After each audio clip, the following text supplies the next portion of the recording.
Hello बच्चों, नमस्कार। कैसे हैं आप लोग? ओके, आशा करते हैं अच्छे होंगे। ओके, तो आज हम क्लास 12 केमिस्ट्री का पहला चैप्टर सॉलिड स्टेट जो पढ़ रहे थे उसी को कंटिन्यू करेंगे और आज हम इस वीडियो में सीखेंगे लेक्चर नंबर 37। ओके, रिक्वेस्ट करूंगा हमेशा की तरह कि जो भी बच्चे नए हैं कृपया साथ में नोटबुक और पेन जरूर रख लीजिएगा और एकांत में बैठ करके देखिएगा चीजों को और लिखिएगा, समझिएगा, ठीक है? क्योंकि बहुत सारे क्वेश्चंस बनते हैं इस पहले चैप्टर से। ओके, तो जैसा कि इसके प्रीवियस क्लासेस जो भी हो रखी हैं 36 लेक्चर्स हो चुके हैं। प्लेलिस्ट पे लिंक है, डिस्क्रिप्शन में भी लिंक है ना? आप वहां से देख लीजिएगा, ठीक है? जो भी नए देख रहे हैं यदि इस लेक्चर को तो। और बताना चाहेंगे आज से होमवर्क मिलेगा, डिस्क्रिप्शन में वेबसाइट का लिंक है, आप वहां से अपने होमवर्क को डाउनलोड करिएगा और अपने होमवर्क को जो भी टेस्ट सीरीज है वहां से आप क्वेश्चंस करिएगा। नहीं आएंगे तो कमेंट्स में जरूर बताइएगा, मैं उसको सॉल्व करके बताऊंगा आप लोगों को, ठीक है? और कोई भी डाउट या क्वेश्चंस होता है कमेंट्स में जरूर बताइएगा और हमें इंस्टाग्राम पे भी फॉलो कर सकते हैं।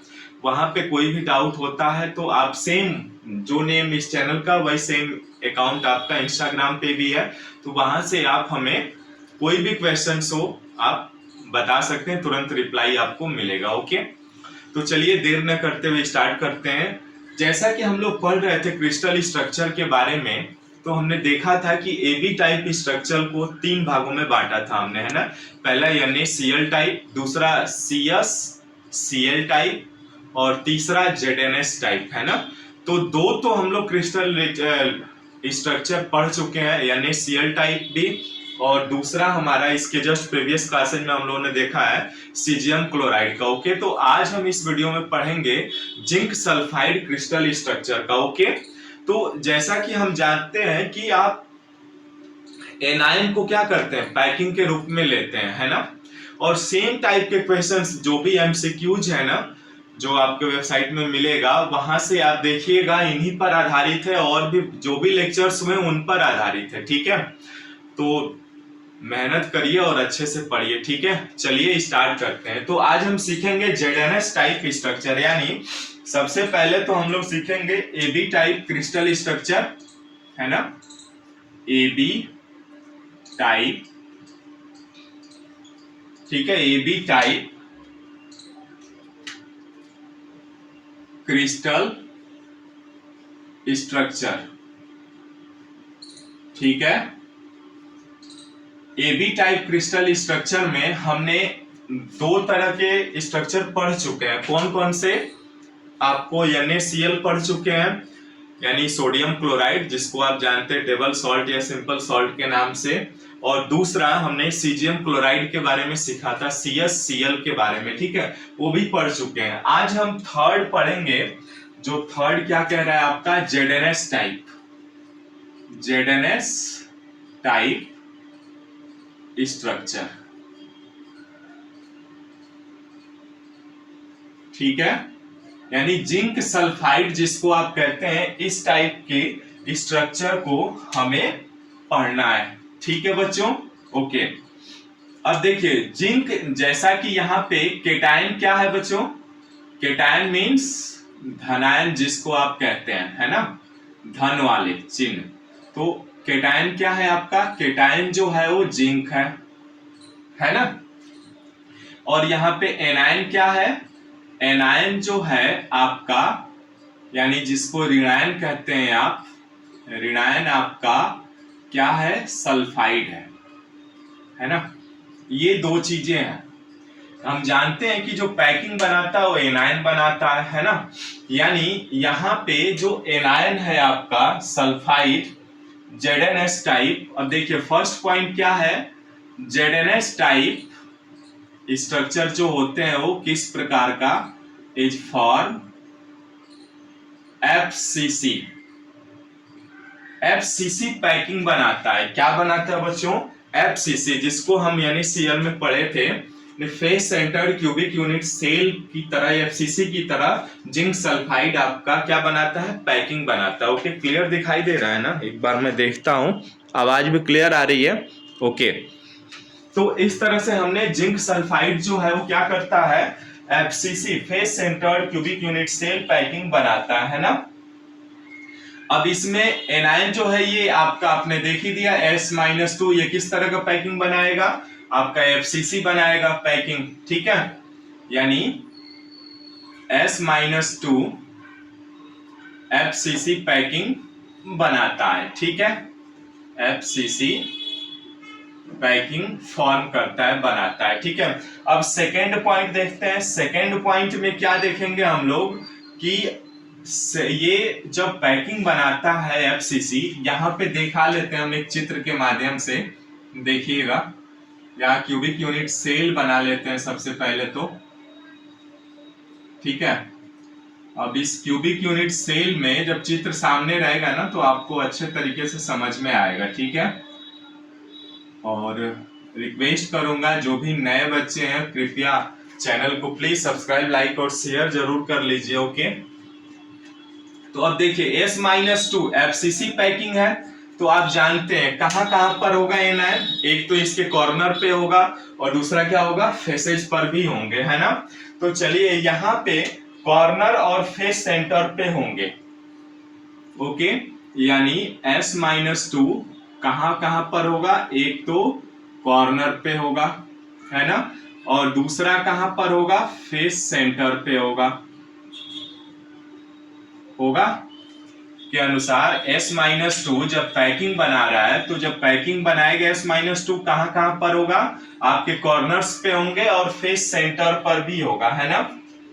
अब फेस सेंटर्ड पे यहाँ पे कॉर्नर देख लेते हैं, देखिए इसको दूसरे कलर से दिखा रहा हूं मैं। यहाँ पे कॉर्नर्स पे तो क्या होगा, S-2 यानी ऊपर भी 4 कॉर्नर हो गए और नीचे भी आपके 4 हो गए, है ना।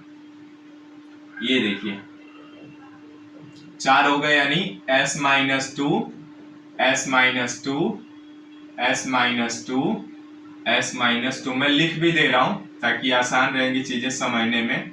S-2 S-2 और S-2।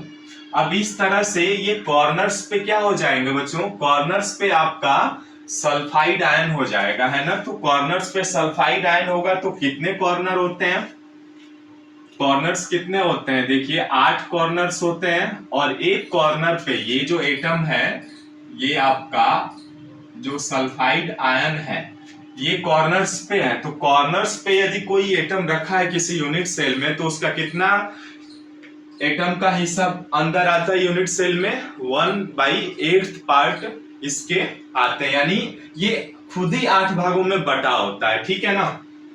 तो यहाँ पे कितने हो जाए, कॉर्नर पे 8 है और एक कॉर्नर पे इसका कंट्रीब्यूशन कितना है, 1/8, यानी ये आ जाएगा 1। अब देखिए फेस सेंटर पे ये 1 आ गया ना, यहां तक समझ में आया।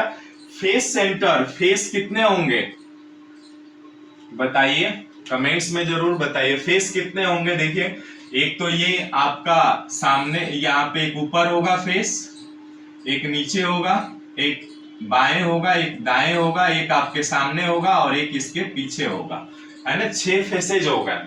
अब 6 फेसेज पे एक फेस पे जो एटम होता है उसका कितना पार्ट होता है यूनिट सेल में, हाफ पार्ट होता है ना, 1/2 पार्ट होता है। तो 6 फेस हो गए, यानी 6 फेस और इसका एक फेस पे कंट्रीब्यूशन 1/2, यानी ये 3 आ जाएगा, यानी टोटल कितने आ गए, 4। तो इस तरह से आपसे पूछा जाए कि थर्ड क्वेश्चन आपसे पूछा जाए क्या कि बताइए S-2 पर यूनिट सेल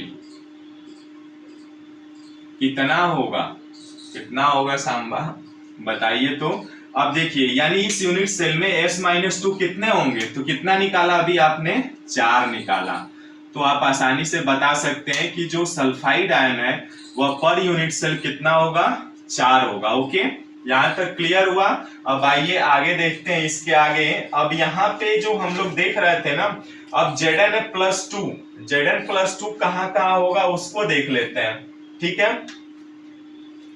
देखिए नेक्स्ट पॉइंट जो है Zn+2 का, S-2 तो हमने उन लोगों ने पता कर लिया ना कि S-2 इस यूनिट सेल में कितने होंगे, तो 4 होंगे, है ना। अब देखिए Zn+2 कहाँ होगा, अब देखिए इसी में इंटरेस्टिंग फैक्ट्स है इसका, और ये इसीलिए उन बाकी दोनों स्ट्रक्चर से अलग है यानी जो NaCl टाइप स्ट्रक्चर हम लोगों ने पढ़ा था और caesium chloride CsCl type structure, इन दोनों से अलग क्यों होता है? क्योंकि देखिए यहाँ पे मैं इसी पॉइंट पे लिख दूं, चौथा पॉइंट, Zn+2 ये जिंक है और जिंक ये क्या है? केटायन है आपका। Zn+2 क्या होता है? अल्टरनेट टेट्राहेड्रल वॉइड पर होता है। Zn+2 अल्टरनेट टेट्राहेड्रल वॉइड पर होता है। इसका मतलब क्या है? कह रहा है कि आप जानते हैं कि बॉडी जो डायगोनल आप लेते हैं, बॉडी डायगोनल पे कितने टेट्राहेड्रल वॉइड होते हैं? 2 होते हैं।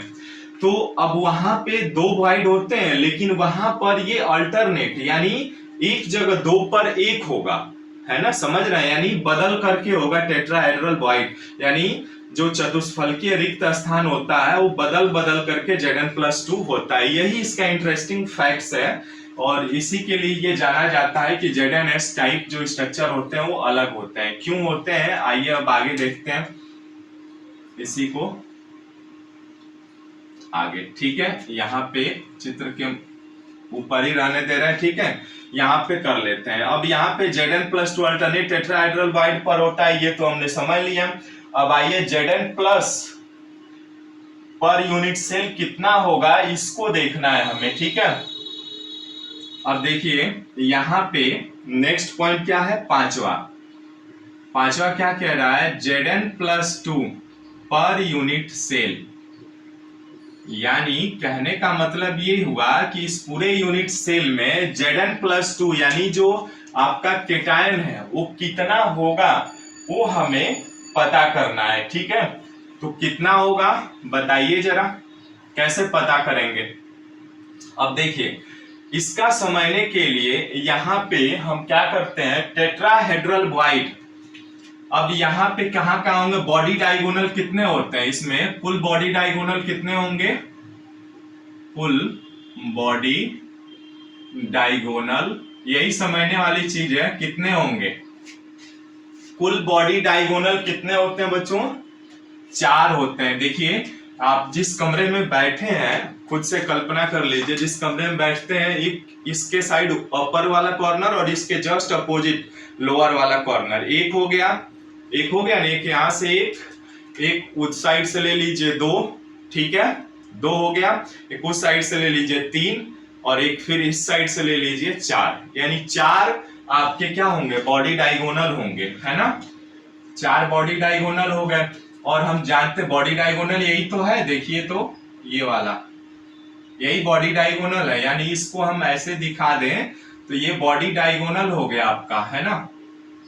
अब इस बॉडी डायगोनल पे आप जानते हैं कि S-2 दोनों कोनों पर होते हैं, कॉर्नर्स पे, यहाँ पे भी है यहाँ पे भी है। ठीक है, और हम ये भी जानते हैं कि 4 एक बॉडी डायगोनल पे कितने टेट्राहेड्रल वॉइड होते हैं? 2 होते हैं, है ना?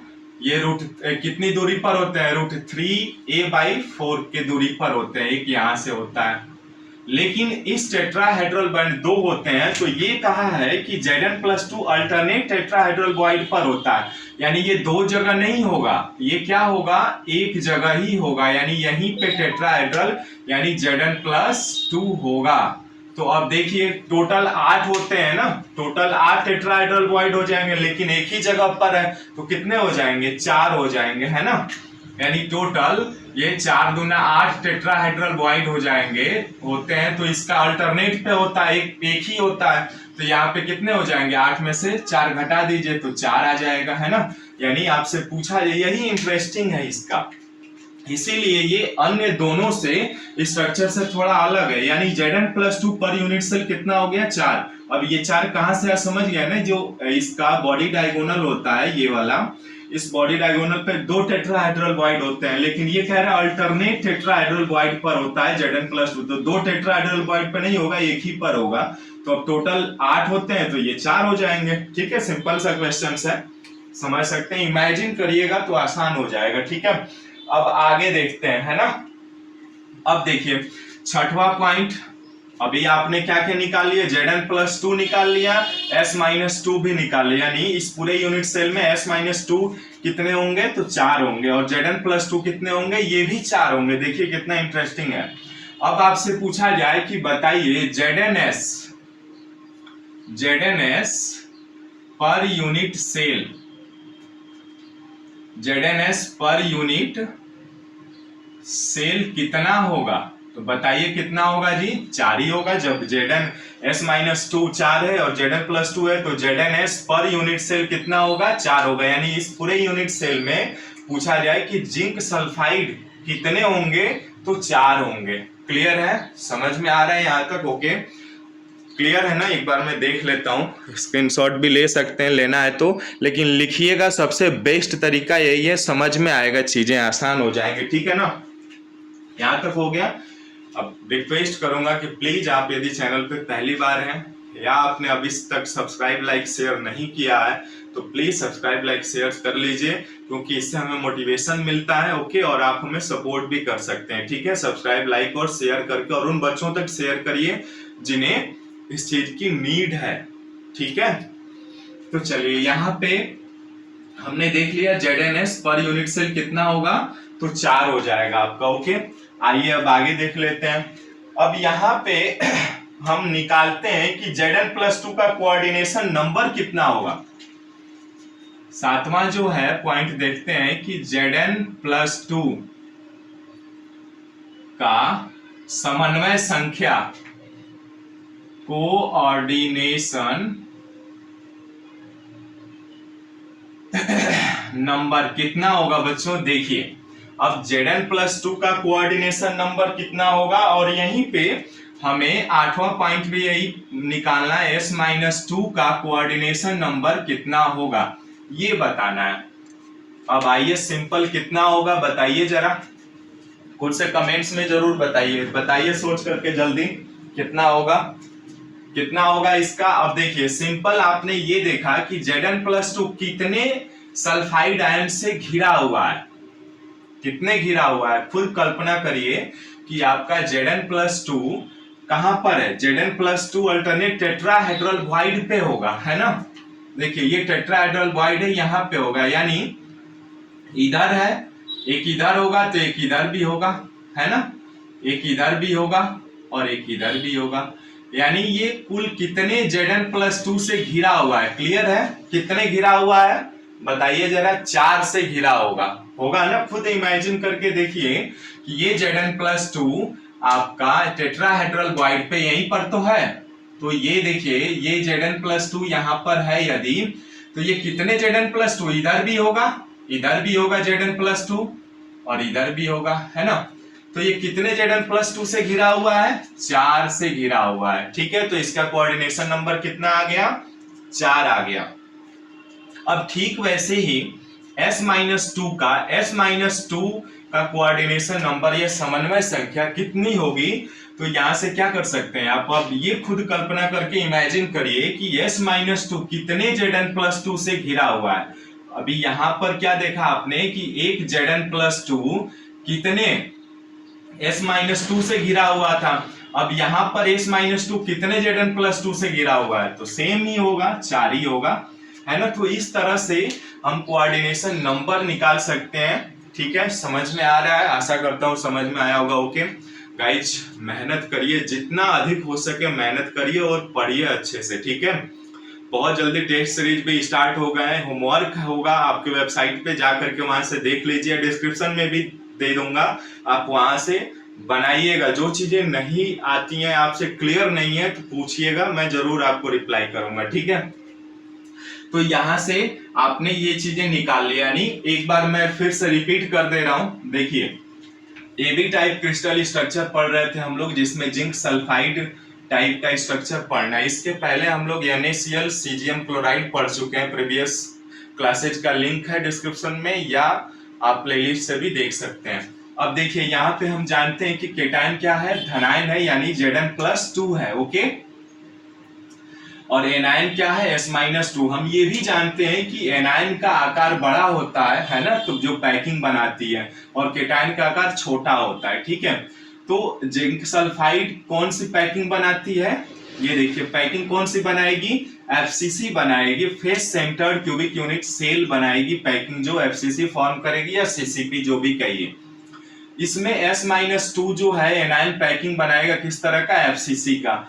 S-2 कहां कहां पर होगा, तो कॉर्नर्स पे होगा, देख रहे हैं आप, और फेस सेंटर पे होगा। कॉर्नर्स कितने होते हैं, 8 होते हैं। एक कॉर्नर्स पे सल्फाइड आयन का कितना पार्ट कंट्रीब्यूट करता है, तो 1/8 पार्ट कंट्रीब्यूट करता है। आप खुद से सोचिए, यानी सल्फाइड आयन 8 भागों में बटा हुआ है, तो 1 हो जाएगा। फेस सेंटर कितने होते हैं, फेस 6 होते हैं, और एक फेस पे इनका कंट्रीब्यूशन कितना होता है, 1/2 पार्ट, तो ये आ जाएगा 3, यानी ये 1 और 3 4 हो जाएंगे, ठीक है। यानी कुल इस यूनिट सेल में S-2 परमाणुओं की संख्या कितनी हो जाएगी, 4 हो जाएगी। और Zn+2, अब Zn+2 भी निकालेंगे ना, इस यूनिट सेल में कितने होंगे, तो देखिए Zn+2 का अल्टरनेट टेट्राहेड्रल बॉन्ड पर होता है, यानी एक हम जानते हैं कि इस यूनिट सेल में 4 कुल बॉडी डायगोनल होते हैं, एक बॉडी डायगोनल पे 2 टेट्राहेड्रल बॉन्ड होते हैं, लेकिन ये कह रहा है अल्टरनेट होता है, यानी 2 जगह ना होकर के एक ही जगह होता है ना।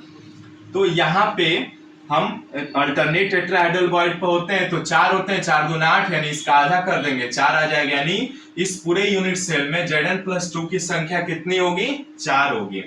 अब जब आपने Zn+2 की संख्या निकाल लिया और S-2 की, तो आपसे पूछा जाए कि जिंक सल्फाइड आयन का आयनिक कंपाउंड का इस पूरे यूनिट सेल में कितनी संख्या होगी, तो 4 होगी, ठीक है। वैसे ही आप इनका समन्वय संख्या कैसे निकाल सकते हैं, Zn+2 का कोऑर्डिनेशन नंबर कितना होगा, 4, यानी आप खुद से सोचिए ये Zn+2 कितने S-2 से घिरा हुआ है, तो इधर भी है आपका, एक इधर है, इधर भी है, इधर भी है ना, यानी 4 से घिरा हुआ है, तो ये 4 हो जाएगा। वैसे ही ये Zn+2 का हो गया। अब S-2 कितने Zn+2 से घिरा हुआ है, यानी इसके नियरेस्ट नेबर कितने होंगे उसके बारे में, तो S-2 का कोऑर्डिनेशन नंबर भी कितना होगा, 4 होगा, ओके।